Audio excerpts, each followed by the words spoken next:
Hello dear mates, welcome to this video workshop dedicated to the timeless art of layered oil painting. Here you'll discover how to build a still life step by step using the same method once practiced by the old masters. When you stand before their masterpieces, have you ever asked yourself, how did they achieve such a depth, such a light, such a realism? Even with the far fewer materials than we had today, they created works that still take our breath away. Their secret was not in magic, but in knowledge, discipline, and a relentless passion for a painting. And that's exactly what this course is all about.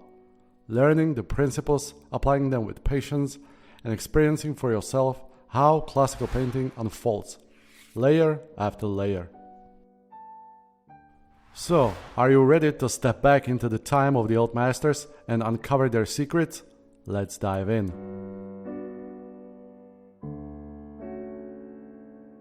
The very first step in creating a still life painting begins long before any paint touches the canvas. It starts with setting up the scene.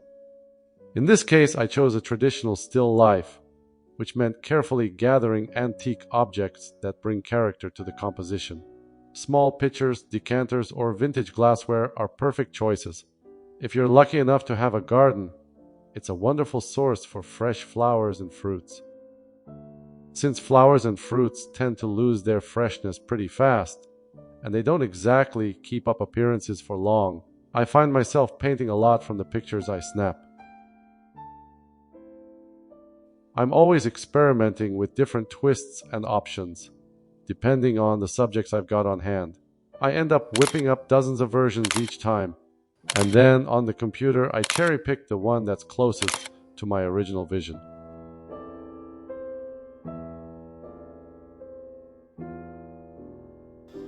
I created the painting on an oil-primed canvas stretched on an aluminum frame.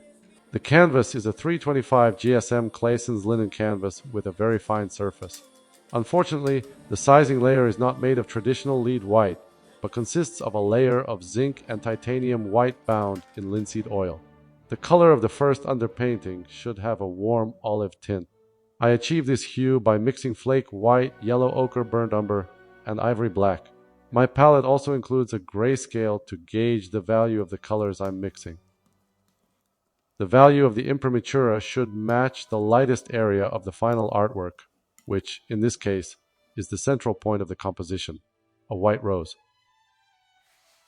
Every time before I start applying paint to the canvas, I saturate its surface with linseed oil. This thin layer of oil allows the paint to glide better, making it spread more easily and evenly across the canvas. You can apply the oil with a brush, but personally I prefer using my palm for this purpose.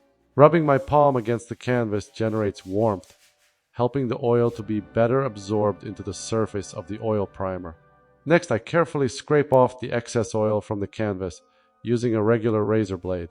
This step also removes any tiny specks of dust that might settle on the canvas. Simultaneously, this process lightly smoothens the entire canvas, providing a perfect base for the future underpaintings to flourish. After scraping the canvas, I wipe the entire surface with a dry cloth. Using an excessive amount of oil in underpaintings is undesirable, so I ensure that the oil is wiped in a way that leaves only a thin oil film on the canvas surface. Diluting the paint with turpentine, I apply it to the canvas using a large flat bristle brush.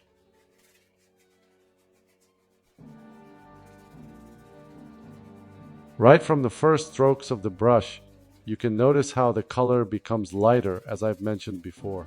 I strive to apply the paint as evenly as possible. Finally, I use a big dry brush with natural bristles to blend any remaining uneven brush strokes.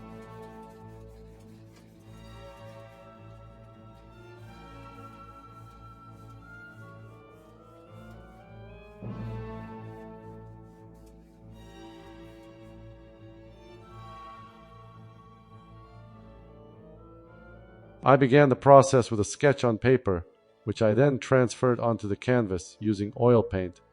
After letting it dry for about a week, the drawing was set firmly enough to proceed, without losing its strong outlines. As always, the next step is oiling out the surface. If the canvas is extremely absorbent, I use pure linseed oil. In this case, however, I applied a 50-50 mix of linseed oil and turpentine.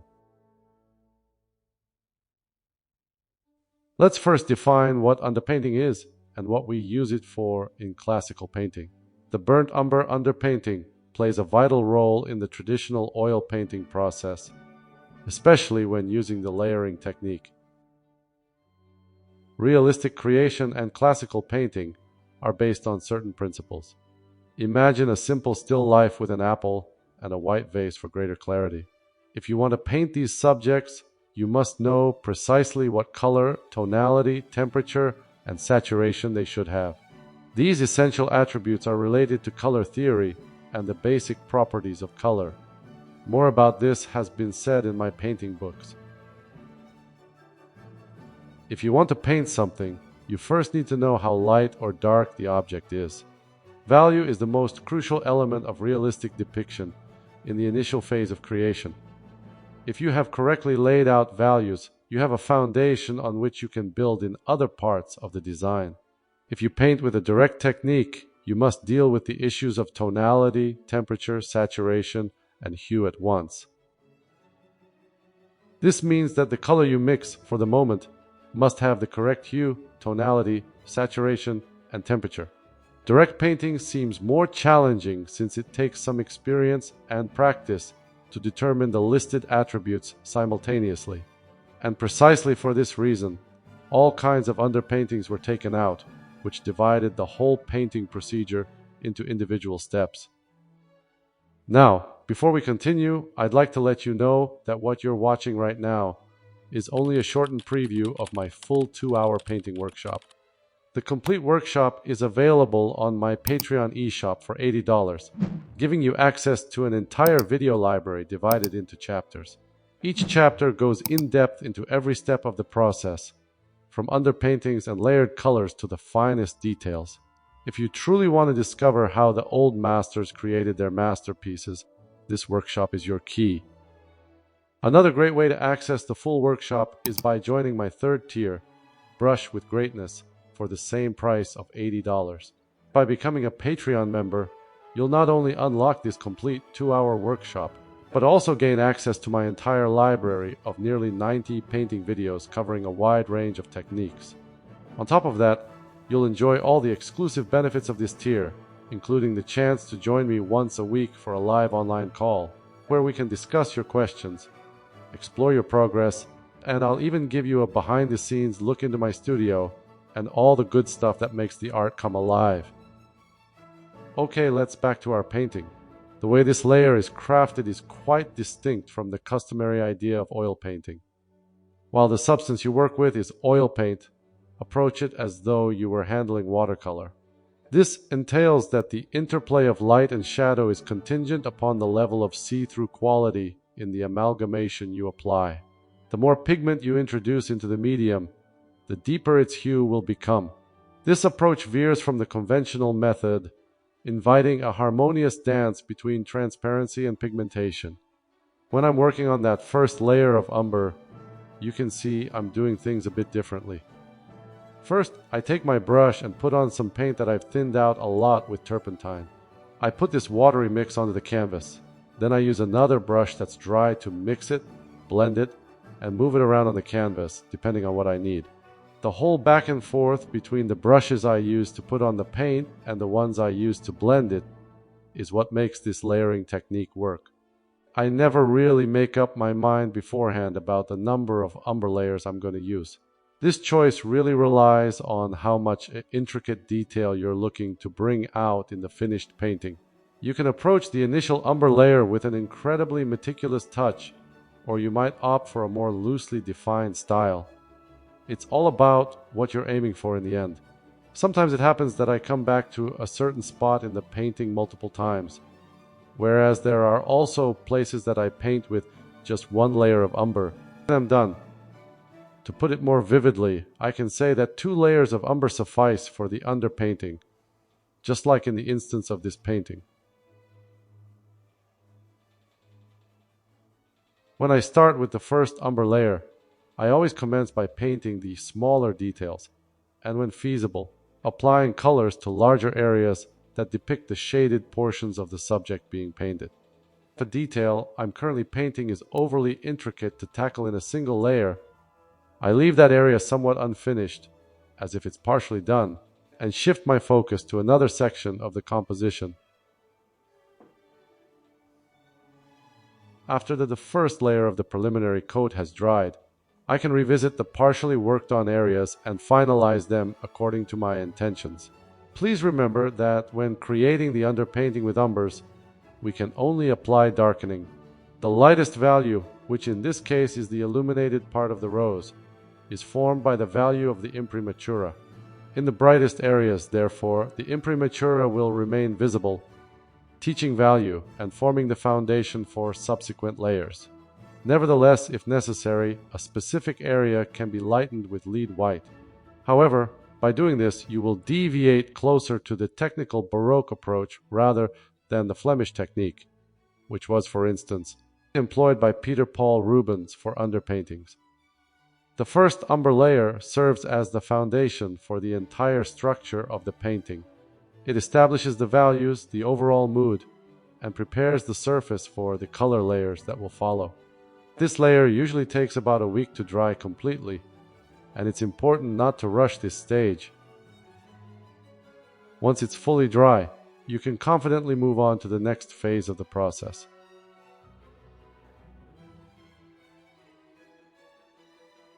Just like always, I begin by oiling out the canvas. I apply the oil only to the part I'm planning to paint.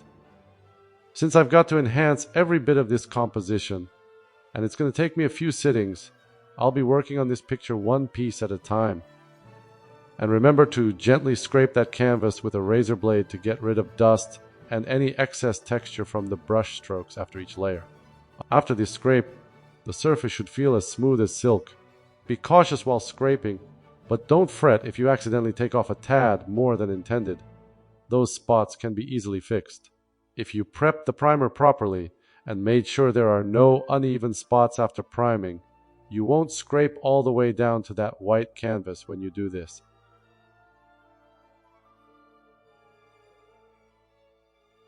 Now, as I move into the second part of the umber underpainting, I refer to it as the summarizing stage. Here, I find myself reaching for larger brushes compared to the ones I used in the previous phase. In that earlier step, I painstakingly addressed all the intricate details of my composition. But right here in this particular juncture, my sole focus narrows down to capturing the nuanced tonal variations between the objects on my canvas. For instance, as I meticulously work on the wine inside the glass, my goal is to make it distinctly darker than the vibrant strawberry nearby. Yet it should maintain a subtle luminosity, lighter than the darkest shadows of the background. Likewise, when I turn my attention to the delicate rose, my aim is to render it with a delicate touch, making it appear lighter than the uppermost part of the tabletop where it delicately rests. I carefully selected the brightest spot within the painting, and that spot happened to be the white rose. It took its place in the very first layer of the underpainting. Given that the other elements in the composition leaned towards the darker side, I knew I had to significantly deepen the tones in those areas. This adjustment was crucial to create a strong tonal contrast within the artwork. As a result, the white rose naturally emerged as the central focus, drawing the viewer's attention and anchoring the entire composition.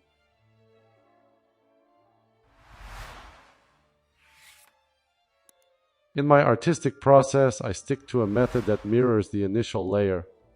This method hinges on a delicate interplay between two crucial brushes, the application brush and the blending brush. With the former, I gently lay down paint that's been thinned to just the right consistency onto the canvas. The latter, a dry brush, serves as my instrument to merge and meld the hues directly on the canvas itself. When it comes to blending, my primary objective is to eradicate any trace of harshness in the composition.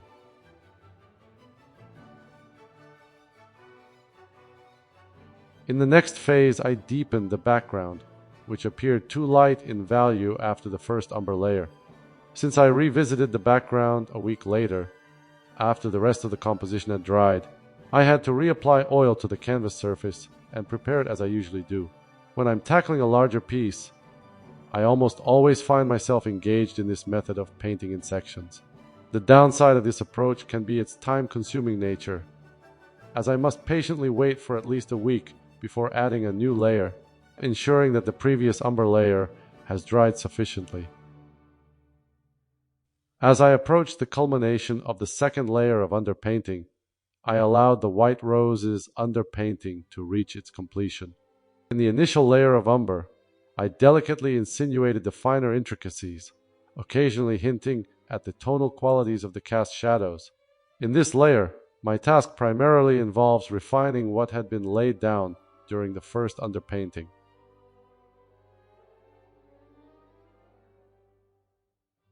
This stage is devoid of space for any substantial alterations or modifications to the composition. The logic here lies in the nature of the white rose itself. By virtue of its alabaster complexion, it inherently possesses a luminous character. During the initial underpainting, it demanded little effort to delineate its fundamental contours, including the pivotal shadows. Essentially, the groundwork for the rose's depiction was sufficiently laid in the first layer. However, for the sake of elucidating the creative process, I have undertaken the task of completing the rose with a second underpainting. My focus now converges on the refinement of minutiae, with a primary emphasis on perfecting the intricate details of each individual petal and their gracefully undulating folds. My approach is characterized by meticulous sculpting, as I aspire to accentuate the three-dimensional essence inherent in the floral bloom.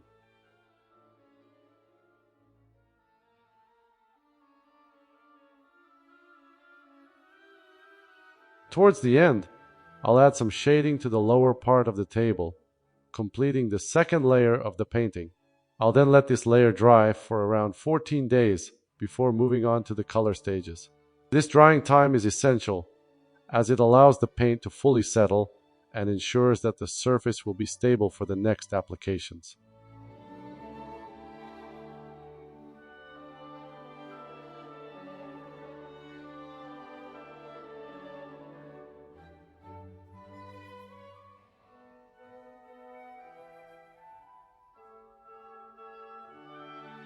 I begin the color layer by using the local white shade of the rose, which, thanks to the tonal contrast, takes center stage in the composition. This is a technique I employ quite frequently. Typically, I create a mixture of the local color on the light side and then proceed to refine and blend it to generate additional tones. Since there will be a lack of cool gray grisaille tones in the halftone areas, I must adjust my color mixing process accordingly. The lighting, as always, is natural and warm. Therefore, the local white shade carries a warm essence with hints of cadmium yellow and sea red deep. Conversely, the halftone lean towards a bluish hue, and due to the absence of grisaille, where cool visible semi-shadows pierce through the colored layers, I have to mix and apply them directly onto the canvas, dealing with halftones simultaneously with the local color. In the shadows, I aim to make the color as subtle and transparent as possible, avoiding the concealment of the previous warm umber tones. I ensure these tones remain visible to the greatest extent, even through the all-color layers. This approach enhances the depth of the shadows, and the backlighting effect makes them appear more vivid.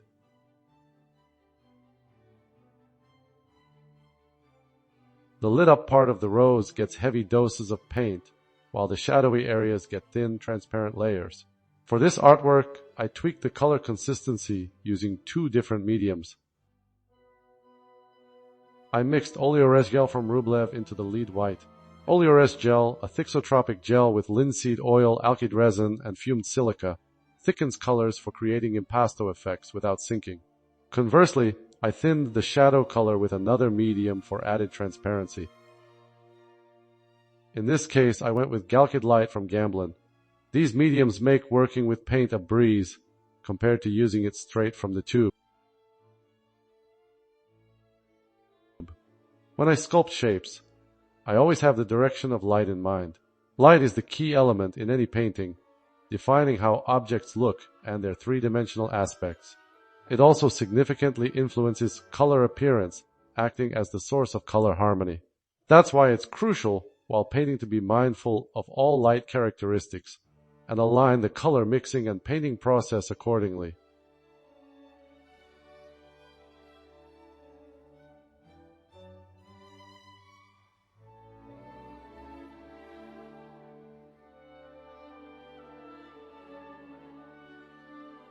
As usual, I liked to start painting from the back plane and gradually move forward. So naturally, I began with the background. Well, truth be told, I did paint the flower first, but that's only because I just couldn't wait to get that first layer of color onto the rose. Typically though, I stick to working systematically from back to front, but that's not an absolute rule. It's more of a personal preference, something I do to keep everything organized. You could say it's just part of my DNA. I don't like too much chaos in my process. The background itself is essentially an empty room that's submerged in shadows on the left side, gradually brightening toward the right. Personally, I'm a fan of darker backgrounds. This approach was widely used in classical painting, especially if you look at older still life paintings. The darker values make the subject pop forward, and in this case, make the rose appear even brighter and whiter than it actually is. Although you might notice it at first glance, even the local red color of wine has subtle temperature variations. On the left side of the glass, the wine catches both warm and cool reflections from surrounding light sources. What's particularly interesting is the wine's surface. It usually appears cooler than the rest of the liquid inside. In this painting, however, the surface looks practically flat, since the horizon line of the composition aligns precisely with the wine surface. So that cool effect isn't really visible here. But here's where things get even more interesting. The color within the glass involves a cool trick known as subsurface scattering. This effect is a real game changer, and I use it every time I paint translucent objects. Basically, when light passes into something translucent, like our red wine, it illuminates the shadowed areas from within, making them richer and more vibrant. So paradoxically, the wine appears brighter and deeper red in the shadows than in the light. This is exactly the opposite of what happens with opaque surfaces, which simply reflect light off their surfaces, leaving shadows darker and flatter. And yes, I'll be applying this nifty subsurface scattering trick to the carafe in the painting as well. This effect adds a beautiful internal glow to translucent objects, making your paintings feel alive, so it's definitely worth mastering. The green leaves were already shaped in the first and second underpainting with umber, so here I'm just building on that base. The warm undertone of umber glowing through the greens gives the shadows depth and warmth. In the darker areas I use thin transparent layers, and as the form moves into light, I make the paint thicker and more textured. This is still only the first color layer. The fine details will come later, once it's dry. The local color of the strawberry is a bright, vibrant red, and it works perfectly over a burnt umber base. Because the paint isn't fully opaque, the umber softly shines through, making the red appear even richer. In the underpainting, I already shaped the strawberry with bumps and texture, and those details now show through the first color layer, guiding my brushwork so I don't need to recreate them from scratch. The green of the strawberry leaves and stem creates a beautiful contrast with the bright red of the fruit and the deep wine tones in the background. When mixing greens, I always aim for variety and richness. I apply vivid greens in the light, cooler bluish tones in the halftones, and warm reddish browns in the shadows. Again, using transparent layers so the underpainting warms the cooler tones laid on top.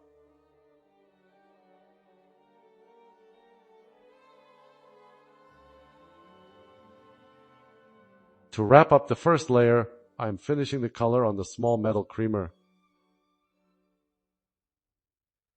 Because a metallic surface reflects its surroundings, it basically picks up the tones of the background. So I'm using the same palette here. The key is to capture the play between warm and cool hues. On the top of the creamer, for instance, you can see it reflecting the tabletop, which gives it a warmer, mahogany-like glow in that spot. At this stage, my main focus is on establishing the form and mass. I'm shaping the volume, not fussing over details yet. Those will come later. Among those details are the highlights. For now, I paint them rather subdued, so that in the next layer I can build up the value, brightness, and contrast. In the underpainting, I suggested the reflection of a window, but in reality, that reflection won't appear so sharp and geometric. The creamer has a reflective surface, but it's somewhat matte, so the reflections are softer, less crisp than on glass or polished silver. In the color layer, I'll blur them out to the point where the edges dissolve completely. Another key point is the nature of the reflections themselves. Most of them are cooler bluish tones. These represent the influence of a secondary light source. Once this layer has dried, I'll return and add the brightest warm sunlit highlights on top. A good light reflection almost always combines warm light surrounded by cooler passages. That's why it's crucial to understand exactly what kind of light is hitting your subject, because it directly affects the colors of the reflections, the look of the object, and ultimately the harmony of the entire composition.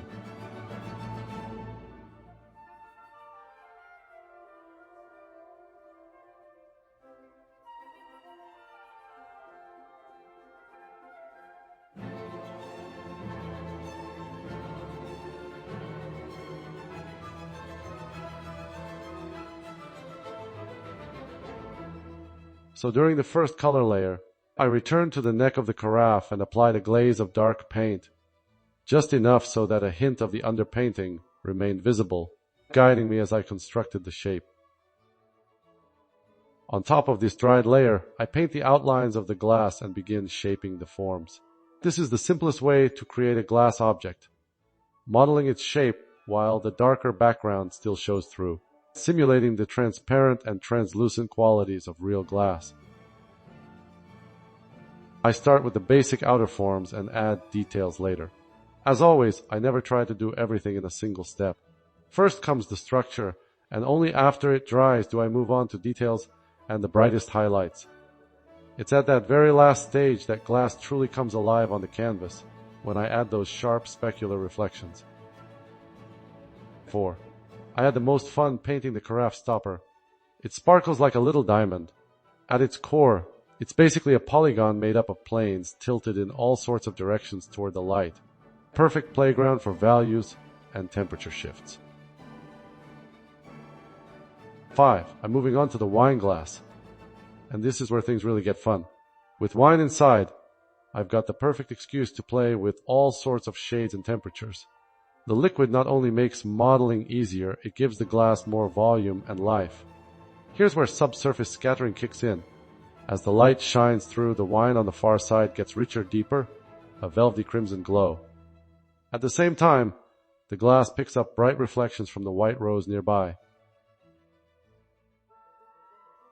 But because the glass bends and warps the image, the rose appears a little distorted, almost like you're seeing it from the back in a funhouse mirror.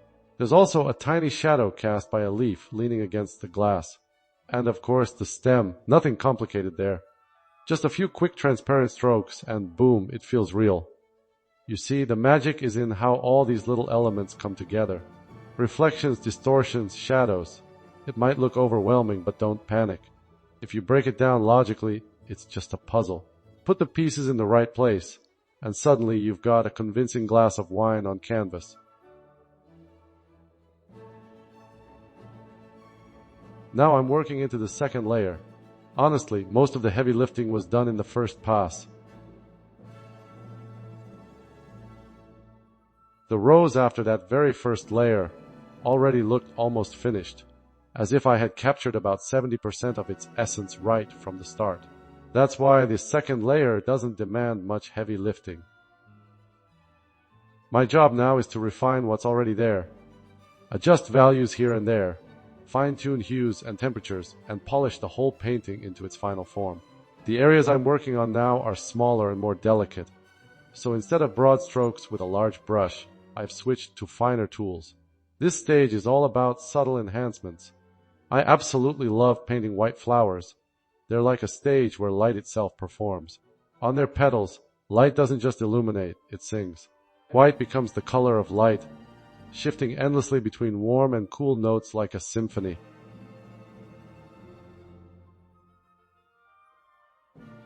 The highlights glow with creamy warmth as if touched by morning sun, while the half-shadows hum with cooler bluish tones, borrowed from the air around them. Deep inside the bloom, golden yellows and soft reds pulse through the petals, glowing like hidden embers thanks to subsurface scattering. So even though the flower is only white, it's anything but simple. It's a jewel refracting countless colors, a living harmony of light and shadow woven together.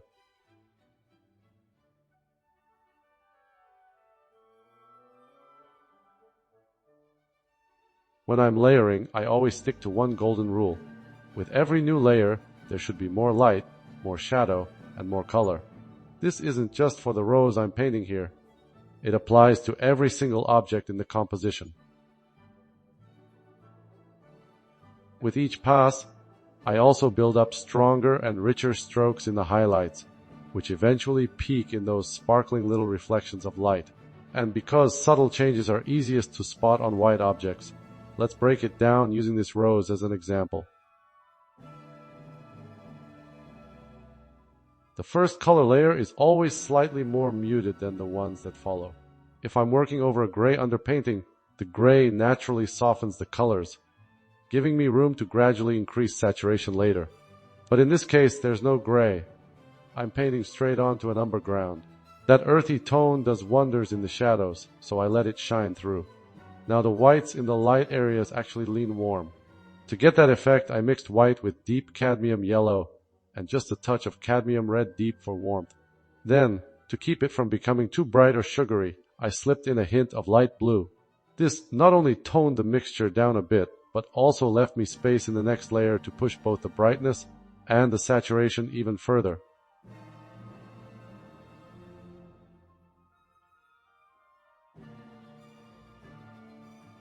As always, I begin with oiling out.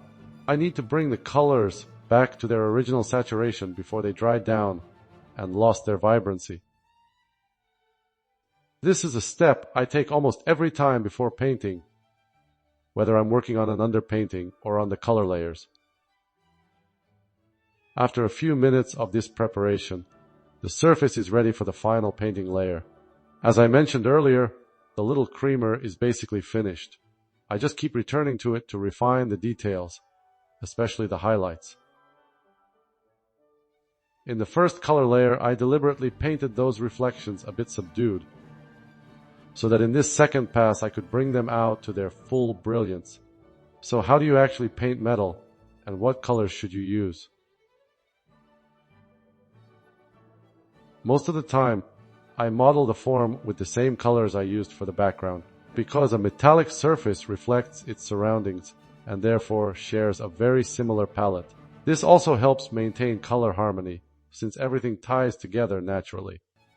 It's always a good idea to pull some tones from the background into the foreground. Not only for metal, but also for things like skin or fruit, because everything reflects light, and with it color.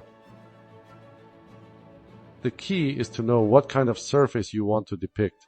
If you're painting something highly polished like silver, it doesn't just reflect color, but also mirrors the environment, distorting it according to its shape. The little creamer I'm working on has a dull aged silver gray tone. Because it's old and slightly tarnished, it only mirrors the closest objects.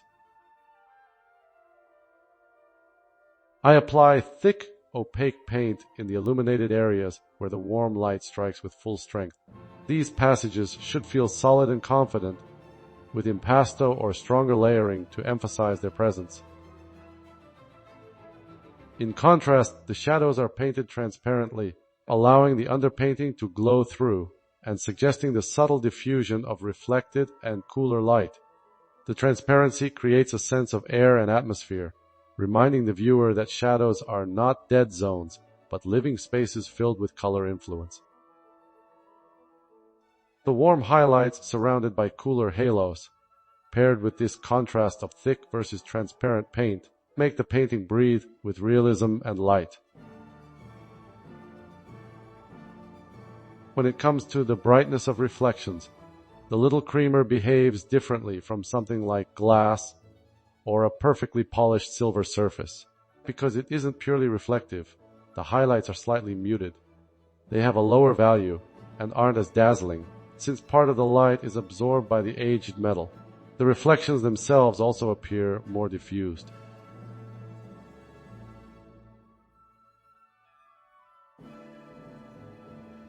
Instead of showing a crisp mirror image, they only suggest the general shape of the light source. If you look at the carafe or the glass beside it, the reflection is sharp enough to almost perfectly reveal the shape of the window through which the light enters the room. On the creamer, however, the duller surface softens and blurs those contours, turning the clear rectangle of the window into something hazy and indistinct. This is where reflections tell the truth of the subject. They reveal not only what the object reflects, but also the very texture and nature of the material itself. In other words, reflections are what give away the identity of the object. You can read the material through the way it handles light.